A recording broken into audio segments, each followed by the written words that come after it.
And I want to play part of this from your special. Listen. There are millions of cheap seats in the world today, filled with people who will never once step foot in that arena. They will never once put themselves out there, but they will make it a full-time job to hurl criticism and judgment and really hateful things toward us. And we have got to get out of the habit of catching them and dissecting them and holding them close to our hearts. We gotta let them drop on the floor. Don't grab that hurtful stuff from the cheap seats and pull it close. Don't pull it anywhere near your heart. And the cheap seats are like, in 22 years of doing this work, I've never seen the cheap seats like they are today. Yeah. Oh, Twitter is filled up. You call them cheap seats, I call them haters.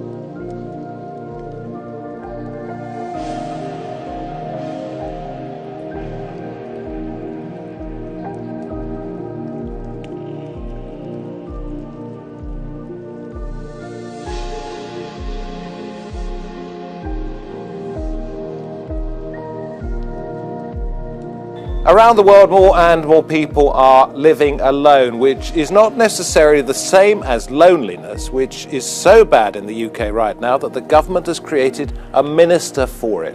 Researchers say suffering through it can be as lethal as smoking 15 cigarettes a day.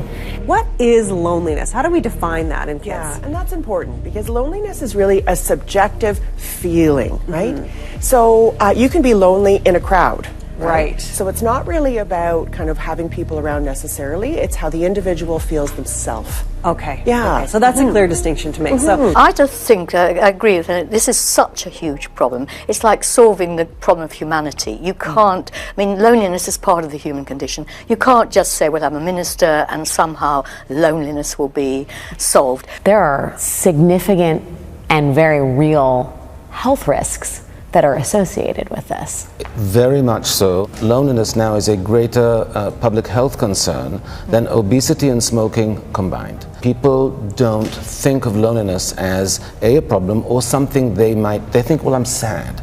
They don't identify the loneliness, but it's absolute work. You have to take it seriously. I think it was quoted in that report that this a personal misfortune is becoming a social epidemic.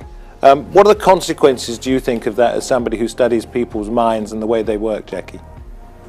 You mean that loneliness is a it's a personal misfortune, but it's becoming a social epidemic. If it's an epidemic, what are the consequences?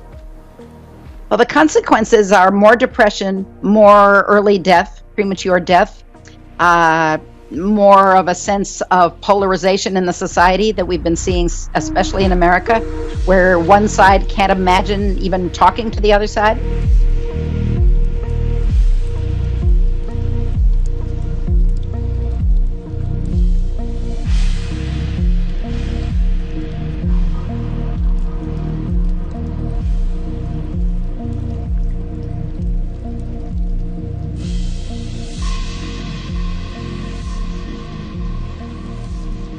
When we talk about connectivity in this day and age, there's an expectation that it will feed us. The world of social media is enough to sustain us. I think the irony of social media is that it was intended to connect us, but I really feel like it disconnects us in a way. You know, on social media, you don't put out many vulnerable sides to you. This, oh, my life is perfect, everything is going great in my life. You put filters on your life, you put different things on your life to make your life look really great.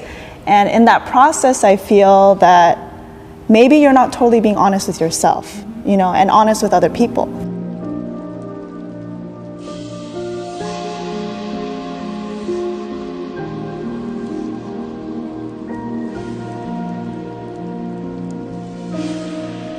Don't take criticism and feedback from people who are not being brave with their lives. You know, we can't. And here's the thing. Here's what I've discovered. If you sum up all the research over 20 years, everyone wants to be brave. No one wants to be vulnerable. Yeah. And that is the rub. You know, that is what will reconcile our entire adult lives, is how do I be brave with my life, with my work, with my partner, with my kids, and stay safe and armored at the same time? And the answer is you don't.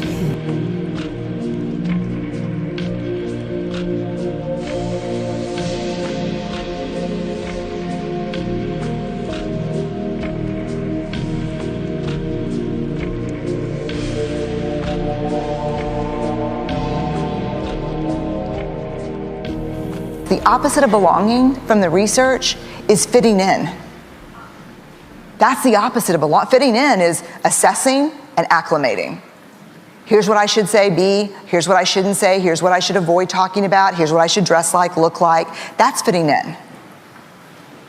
Telling your story and never betraying yourself for other people. True belonging doesn't require you to change who you are. It requires you to be who you are. And that's vulnerable.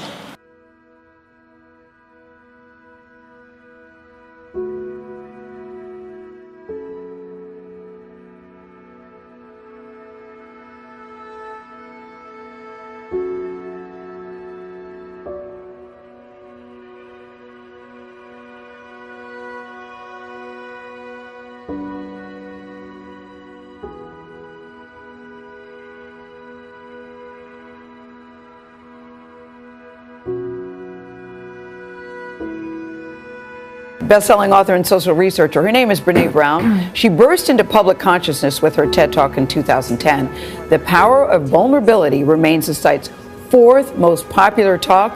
Listen to this, it has 36 million views. Wow. Okay, so I'm a researcher. I study connection, I study vulnerability, I study love. And then I realized why I thought you were my tribe. I think it's because design is a function of connection. There is nothing more vulnerable than creativity. And what is art if it's not love? And a quote comes up. And I read it, and this is what it says. It's a quote from a speech that he gave in the early 1900s at the Sorbonne, and a lot of people call it the Man in the Arena speech. And this is the passage that changes my life. It's not the critic who counts. It's not the man who points out how the strong man stumbles or where the doer of deeds could have done it better. The credit belongs to the person who's actually in the arena, whose face is marred with blood and sweat and dust, who, at the best, in the end, knows the triumph of high achievement, and who, at worst, if he fails daring greatly. So the moment that I read that, I closed my laptop, and this is what shifted in me. 3 huge things. First, I've spent the last 12 years studying vulnerability, and that quote was everything I know about vulnerability. It is not about winning, it's not about losing, it's about showing up and being seen. And if you're going to show up and be seen, there is only one guarantee, and that is you will get your ass kicked. That is the guarantee. That's the only certainty you have. If you're going to go in the arena and spend any time in there whatsoever, especially if you've committed to creating in your life, you will get your ass kicked. So you have to decide at that moment, I think for all of us, if courage is a value that we hold, this is a consequence. You can't avoid it. The third thing, which really set me free, and I think Steve, my husband, would argue has made me somewhat dangerous, is kind of a new philosophy about criticism, which is this. If you're not in the arena also getting your ass kicked, I'm not interested in your feedback. Period. That's it. If you have constructive information, feedback to give me, I want it. And I'm an academic. I'm hardwired for wrestling around with stuff like that. If you say, hey, you forgot all this literature, or hey, you should have done this, or terrible sentence construction over here. Like, let's go, let's do it. I love that. But if you're in the cheap seats, not putting yourself on the line, and just talking about how I could do it better, I'm in no way interested in your feedback. Because vulnerability is certainly a part of fear and self-doubt and grief and uncertainty and shame, but it's also the birthplace of these. It's the birthplace of love, of belonging, of joy, trust, empathy, creativity, and innovation. Without vulnerability, you cannot create.